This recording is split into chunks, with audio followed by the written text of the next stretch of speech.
Welcome to the DentiMax Tip of the Week. In this week's tip, I'm going to show you how to automatically apply late charges or interest fees to your patients with a balance past so many days old. We're going to start by going to the Activities menu and click on Late Charges. The date listed here is the date in which the charges are going to show as being posted, so go ahead and choose whatever day you'd like. We're going to leave it as today's date. You can choose a patient range if you would like to, but the point of this is to capture a specific set of patients in this scenario based on who owes you money and how old their balance is. So I'm going to go ahead and leave my patient range empty. You can include only certain billing codes or exclude certain billing codes if you would like to. For example, if you're using a billing code of E to tag your employees with, you may say exclude the billing code of E so that those people that are employees do not get any late charges. The account code is the code that the charge is going to show up as. If you click your drop-down menu and see that there's nothing to reflect interest charge or late fee, you can go ahead and create a new account code on the fly by clicking on the magnifying glass. Once I'm here in my code list, I'm going to select New Code from my Options menu. I'm going to put in an abbreviation.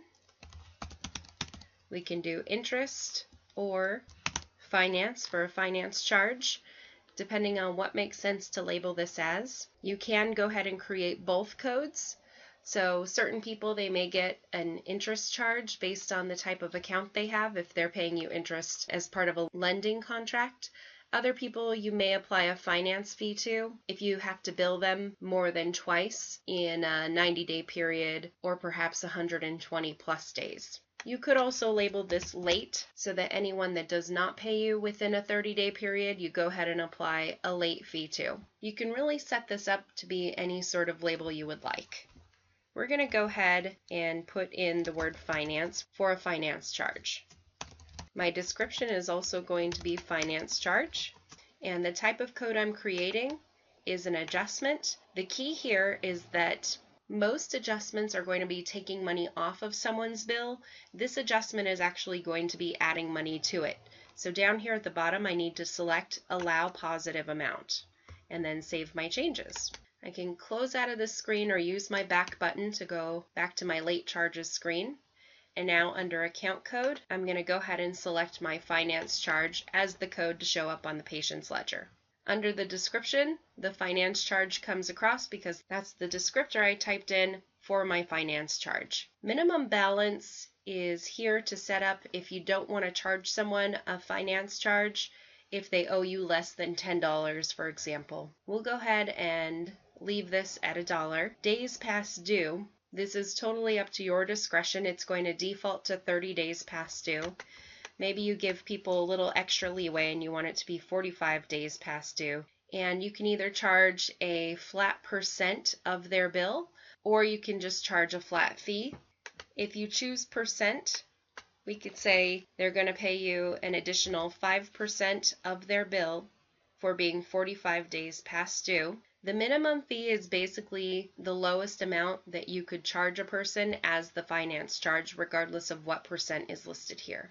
You do not have to have a minimum fee, so if you just want a 5% charge, regardless of what their balance is, then we can go ahead and zero this out. Because of sending postage and printing out another statement and the envelope and the work involved in doing so, we're going to go ahead and say we're charging a $2.50 minimum, even if they only owe us $1. If they owe you more than $2.50 as a 5% fee, then the 5% will override the $2.50.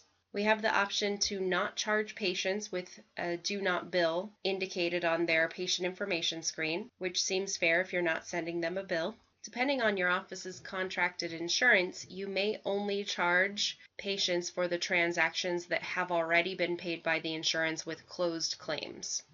We're going to go ahead and deselect that option so that everyone gets a finance fee regardless, and say we're a fee-for-service office perhaps.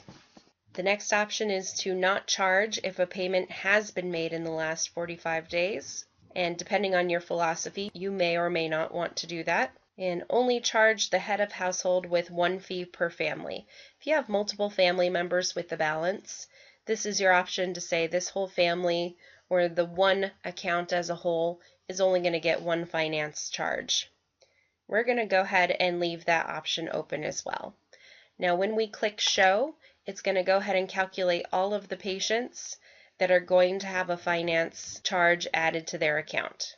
So we've got about 6 people here. I'm going to go ahead and post their late charges. Here's their total balance, and then here's the calculated late charge that they're going to get based on us charging a 5% fee of their total balance.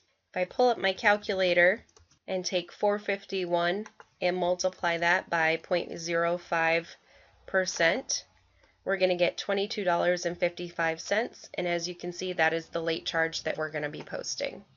When you're ready, go ahead and click Post Late Charges. We'll get a pop-up that tells us the computer's done posting the late charges, and now we can go to one of our patients' ledgers and check it out. So if I click on Ledger, one of the patients that was on that list was Jada Smith. If we pull up her account, you'll see in blue, here's our charge posted from today to Jada. It is a finance charge code. There's our description, and you can see we've added a $60 fee to her account. Based on her previously owing us $1,200, we charged 5% of that amount, which was an additional $60. And that is how we can apply a finance charge to a group of patients of your choosing.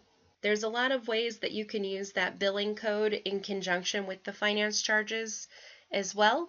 So for example, if you have ortho patients and you carry the cost of their ortho treatment, you can choose to apply a 2.5% fee per every month that you carry their balance, even if they're making payments. I would label that an interest fee, for example, and I would mark my patient with a billing code of O to stand for ortho. And then when you go to activities, we could run late charges only for the people with O in their billing code, and then you can set up the 2.5% with a minimum fee of $2.50 if you'd like to, but let's say they only get that if they have a minimum balance of $50 or higher. So you don't have to only use the late charges application for people who are late on their bill. You can use it for a lot of other reasons when it comes to billing and collecting money. If you have any further questions about today's tip of the week, please feel free to contact DentiMax